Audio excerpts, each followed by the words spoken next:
আসসালামু আলাইকুম। E-GP automation related আজকের এই দ্বিতীয় ভিডিওতে আপনাদের সবাইকে স্বাগতম। আজকের ভিডিওর ডেসক্রিপশন বক্সে একটি লিঙ্ক দেওয়া আছে।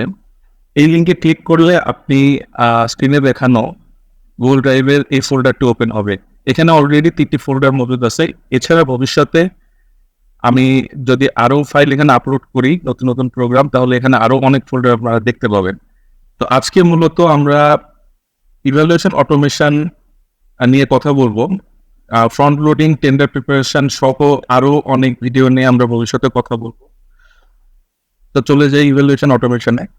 আমরা ফোল্ডারের মধ্যে দেখা যাচ্ছে এক্সেল ফাইল আছে একটা, ইজিপি ইভ্যালুয়েশন অটোমেশন ভার্সন 2। তো ভবিষ্যতে যদি এটার আরো কোনো ভার্সন বের হয়, সেখানে ভার্সন 3, 4, 5 এটসেট্রা থাকবে। আপনাদের কাছে অনুরোধ থাকবে যে এই লিঙ্কটি সংরক্ষণ করার জন্য। আর এখানে ভবিষ্যতে আরও যদি ভার্সন আপডেট হয়, তাহলে লেটেস্ট ভার্সনটা আপনারা ডাউনলোড করে ইউজ করবেন সবসময়। তো যেহেতু একটাই ভার্সন আমি আপলোড করেছি সো ফার, আমি এটাকে ডাউনলোড করে নিচ্ছি। আমরা গত ভিডিওতে অটোমেটেড এক্সেল ফাইল নিয়ে কাজ করার জন্য একটা ফোল্ডার ক্রিয়েট করেছিলাম। আপনারা আপনাদের পিসিপি যে ফোল্ডারটা ক্রিয়েট করেছেন সেই ফোল্ডারে যাবেন। ফোল্ডারের ভিতরে একটা সাব ফোল্ডার তৈরি করি। এটাতে লিখি ইজিপি ইভ্যালুয়েশন অটোমেশন। নতুন ডাউনলোড করা ফাইলটা এখানে কপি করি। এখানে আমরা চাইলে এটাকে রিনেম করতে পারবো। এখানে আমি আমার অফিসের নামটা লিখে দিচ্ছি। জি, এবার ফাইলটা ওপেন করব। এই ফাইলটি ওপেন করলে আপনারা কোনো এক্সেল ফাইল দেখতে পাবেন না। এখানে মূলত একটি ইউজার ইন্টারফেস দেখতে পাবেন। অ্যাকচুয়ালি এখানে এক্সেল ফাইলটা হাইড করা রয়েছে। আপনারা যারা এক্সেল ফাইলে কাজ করেন, তারা এই প্রোগ্রামটা ওপেন করার আগে অন্য কোনো এক্সেল ফাইল ওপেন থাকলে সেটাকে ক্লোজ করে দেবেন। কারণ আপনার যতগুলো এক্সেল ফাইল ওপেন থাকবে যেন সবগুলো হাইড হয়ে যাবে। এবং এই প্রোগ্রাম নিয়ে কাজ করতে গেলে আর অন্য কোনো এক্সেল ফাইল ওপেন না থাকাটাই বেটার। আচ্ছা, আমরা চলে যাচ্ছি। প্রথমে আমরা ইউজার ইনফরমেশনগুলো দিয়ে দিব। দেখা যায় যে আমরা সাধারণত যারা টেন্ডারিং কাজ করি, তারা বেশ একাধিক আইডি নিয়ে তাদেরকে কাজ করতে হয়। তো এখানে আপনি এই প্রোগ্রামে একটার বেশি আইডি অ্যাড করার সুযোগ আপনি পাবেন। আমরা চলে যাই ম্যানেজ ইউজারে।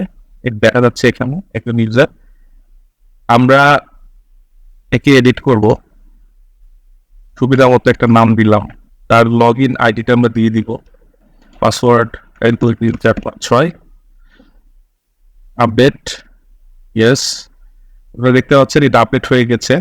এখানে যদি আমরা নতুন ইউজার অ্যাড করতে চাই, তাহলে নিউতে ক্লিক করব।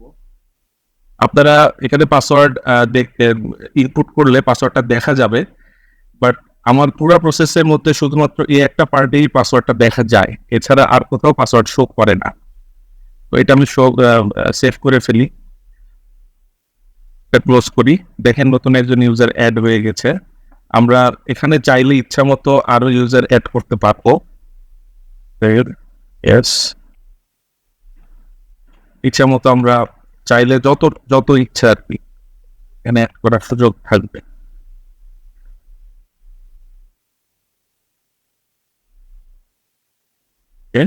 এখানকার আরেকটা ইন্টারেস্টিং ফিচার হচ্ছে, আপনারা যদি কোনো আইডিকে একটু উপরে আনতে চান, তাহলে এই বাটনে ক্লিক করলে আইডিটা উপরে আসবে। এখানে গেলে এটা নিচে।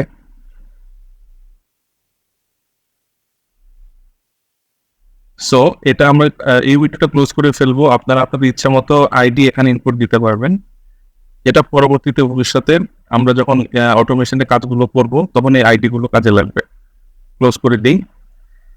এখানে আমরা আইডিটা ইনপুট যেগুলো দিলাম সেগুলো, এই যে ইউজার নেম লেখা আছে, ড্রপ ডাউনে ক্লিক করলে এই আইডিগুলোর নাম আপনারা দেখতে পাবেন। এখানে যে আইডিতে ক্লিক করব সেটার user ID and password automatic এখানে চলে আসবে। পাসওয়ার্ড ঠিক আছে কিনা এটা আপনি শোতে ক্লিক করলে পাসওয়ার্ডটা দেখতে পাবেন। চেক বক্সটাও অফ করে দিলে এটা আবার পুনরায় স্টারে চলে যাবে। তো আজকের মতো এই ছিল ভিডিওর কন্টেন্ট। আমরা নেক্সট ভিডিওতে প্রিলিমিনারি ইভ্যালুয়েশনটা দেখব। এরপরের ভিডিওতে finalise responsiveness, tender security release ম্যাট্রিক্সের বিষয়গুলো আমরা দেখব। সবাইকে ধন্যবাদ।